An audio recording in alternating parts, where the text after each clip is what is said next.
Hi friends, ಎಂಪೀಸ್ ಕಿಚನ್ಗೆ ಸ್ವಾಗತ. ನಾವು ಇವತ್ತು ಮಾಡುತ್ತಿರುವ ರೆಸಿಪಿ ಟೊಮೊಟೊ ರೈಸ್.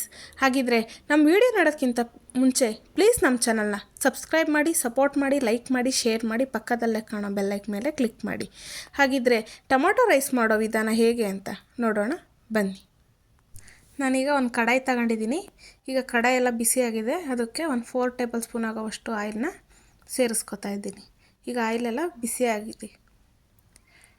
ಆಯಿಲೆಲ್ಲ ಬಿಸಿಯಾಗಿದೆ. ಅದಕ್ಕೆ ಒಂದು ಅರ್ಧ ಟೀ ಸ್ಪೂನ್ ಆಗೋವಷ್ಟು ಜೀರಿಗೆ ಮತ್ತು ಸಾಸಿವೆನ ಸೇರಿಸ್ಕೊತಾ ಇದ್ದೀನಿ.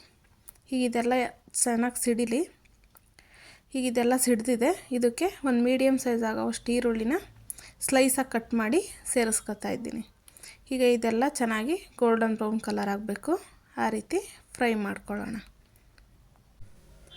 ನಾವು ಈಗ ನೆಕ್ಸ್ಟು ಶುಂಠಿ ಬೆಳ್ಳುಳ್ಳಿ ಪೇಸ್ಟು ಸೇರಿಸ್ಕೊತಾ ಇದ್ದೀವಿ. ನಿಮಗೆ ಫ್ರೆಶ್ಶಾಗಿ ಏನಾದರೂ ಬೇಕು ಅಂದರೆ ಶುಂಠಿ ಬೆಳ್ಳುಳ್ಳಿನ ಜಜ್ಜಿಬಿಟ್ಟು ಹಾಕ್ಕೋಬೋದು.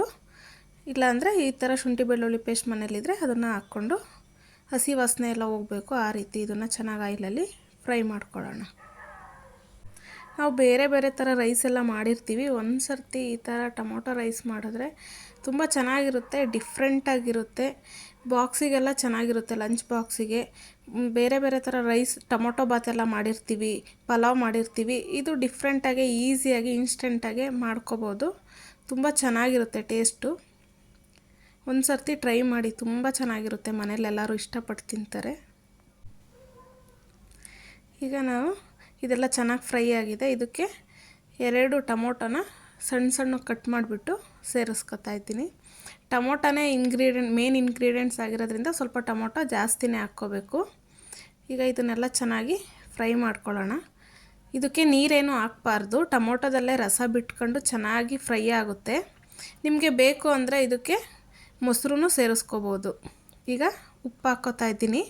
ಟೊಮೊಟೊ ಎಲ್ಲ ಚೆನ್ನಾಗಿ ಸಾಫ್ಟ್ ಆಗುತ್ತೆ. ಉಪ್ಪು ಹಾಕೋದ್ರಿಂದ ಬೇಗ ಕುಕ್ ಆಗುತ್ತೆ. ಈಗ ಇದನ್ನೆಲ್ಲ ಚೆನ್ನಾಗಿ ಮಿಕ್ಸ್ ಮಾಡ್ಕೊಳ್ಳೋಣ. ಈಗ ಇದಕ್ಕೆ ಸ್ವಲ್ಪ ಅರಿಶಿನದ ಪುಡಿನೂ ಸೇರಿಸ್ಕೊತಾ ಇದ್ದೀನಿ. ಈಗ ಇದನ್ನೆಲ್ಲ ಮಿಕ್ಸ್ ಮಾಡಿಕೊಂಡು ಚೆನ್ನಾಗಿ ಇದೆಲ್ಲ ಗೊಜ್ಜು ಥರ ಆಗಬೇಕು. ಆ ರೀತಿ ಫ್ರೈ ಮಾಡ್ಕೊಳ್ಳೋಣ.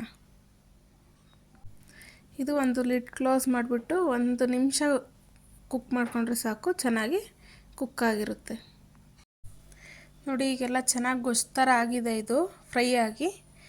ಈಗ ಇದಕ್ಕೆ ನಾನು ಒಂದು ಅರ್ಧ ಟೇಬಲ್ ಸ್ಪೂನ್ ಆಗೋವಷ್ಟು ಧನಿಯಾ ಪೌಡ್ರ್ ಸೇರಿಸ್ಕೊತಾ ಇದ್ದೀನಿ. ಖಾರಕ್ಕೆ ನೀವು ಹಸಿಮೆಣ್ಸಿಕಾಯಿನೂ ಹಾಕ್ಕೋಬೋದು. ನಾನಿಲ್ಲಿ ಖಾರದ ಪುಡಿ ಸೇರಿಸ್ಕೊತಾ ಇದ್ದೀನಿ. ಮತ್ತು ಇದಕ್ಕೆ ಗರಂ ಮಸಾಲೆ ಸೇರಿಸ್ಕೊತಾ ಇದ್ದೀನಿ. ಒಂದು ಅರ್ಧ ಟೇಬಲ್ ಸ್ಪೂನಲ್ಲಿ ಅರ್ಧ ಅಂದರೆ ಒಂದು 1/4 ಟೇಬಲ್ ಸ್ಪೂನಷ್ಟು ಇದಕ್ಕೆ ಗರಂ ಮಸಾಲೆನ ಸೇರಿಸ್ಕೊಂಡು ಈಗ ಇದಕ್ಕೆ ಕಟ್ ಮಾಡಿರೋ ಅಂಥ ಕೊತ್ತಂಬರಿ ಸೊಪ್ಪು, ಪುದೀನೂ ಸೇರಿಸ್ಕೊತಾ ಇದ್ದೀನಿ. ನಾವು ಕೊತ್ತಂಬರಿ ಸೊಪ್ಪು, ಪುದೀನ ಈಗಲೇ ಸೇರಿಸ್ಕೊಂಡ್ರೆ ಸ್ಮೆಲ್ ಅಷ್ಟಿರಲ್ಲ. ಲಾಸ್ಟಾಗಿ ಹಾಕ್ಕೊಂಡ್ರೆ ಕೆಲವ್ರಿಗೆ ಸ್ಮೆಲ್ ಇಷ್ಟ ಆಗೋಲ್ಲ. ಸೊ ನಾನು ಈಗಲೇ ಹಾಕ್ಬಿಟ್ಟು ತೋರಿಸ್ತಾ ಇದ್ದೀನಿ. ನೀವು ಈಗ ಒಗ್ಗರಣೆ ಮಾಡ್ಕೊಳ್ಳೋ ಆಗಲೇ ಹಾಕೋದ್ರಿಂದ ಅದೆಲ್ಲ ಸ್ಮೆಲ್ಲೆಲ್ಲ ಹೋಗಿ ಚೆನ್ನಾಗಿ ಫ್ರೈ ಆಗಿರುತ್ತೆ. ಟೇಸ್ಟು ಚೆನ್ನಾಗಿ ಬರುತ್ತೆ. ಈಗ ಇದೆಲ್ಲ ರೆಡಿಯಾಗಿದೆ. ಇದಕ್ಕೆ ನಾನು ಮುಂಚೆನೇ ಮಾಡಿಟ್ಕೊಂಡಿರೋ ರೈಸ್ನ ಇದಕ್ಕೆ ಸೇರಿಸ್ಕೊತಾ ಇದ್ದೀನಿ. ನೀವು ಉಳಿದಿರೋ ಅನ್ನ ನೈಟ್ ಉಳಿದು ಜಾಸ್ತಿ ಇದ್ದರೆ ಅದನ್ನು ಬೆಳಗ್ಗೆನೂ ಮಾಡ್ಕೋಬೋದು. ಇಲ್ಲಾಂದರೆ ಬೆಳಗ್ಗೆನೇ ಇನ್ಸ್ಟೆಂಟಾಗಿ ಮಾಡಿಕೊಂಡು ಇದನ್ನು ಮಾಡ್ಕೋಬೋದು. ಈಗೆಲ್ಲ ಚೆನ್ನಾಗಿ ಮಿಕ್ಸ್ ಆಗಿದೆ. ನೋಡಿ ಎಷ್ಟು ಚೆನ್ನಾಗಿ ಬಂದಿದೆ ಅಂತ ಹೇಳ್ಬಿಟ್ಟು. ತುಂಬ ಚೆನ್ನಾಗಿರುತ್ತೆ ಟೇಸ್ಟು. ಒಂದು ಸತಿ ಟ್ರೈ ಮಾಡಿ. ಮಾರ್ನಿಂಗು ತುಂಬ ಬೇಗ ಆಗುತ್ತೆ. ಕ್ವಿಕ್ಕಾಗೆ ಈಸಿಯಾಗಿ ಮಾಡ್ಕೋಬೋದು. ಈ ಥರ ಒಂದು ಸರ್ತಿ ಮಾಡಿ ಮನೆಗೆ ಎಲ್ಲರೂ ಇಷ್ಟಪಡ್ತಾರೆ. ಮತ್ತಷ್ಟು ಈಸಿ ರೆಸಿಪಿಗೋಸ್ಕರ ಎಂಪೀಸ್ ಕಿಚನ್ನ ಫಾಲೋ ಮಾಡಿ. Thank you for watching. Bye.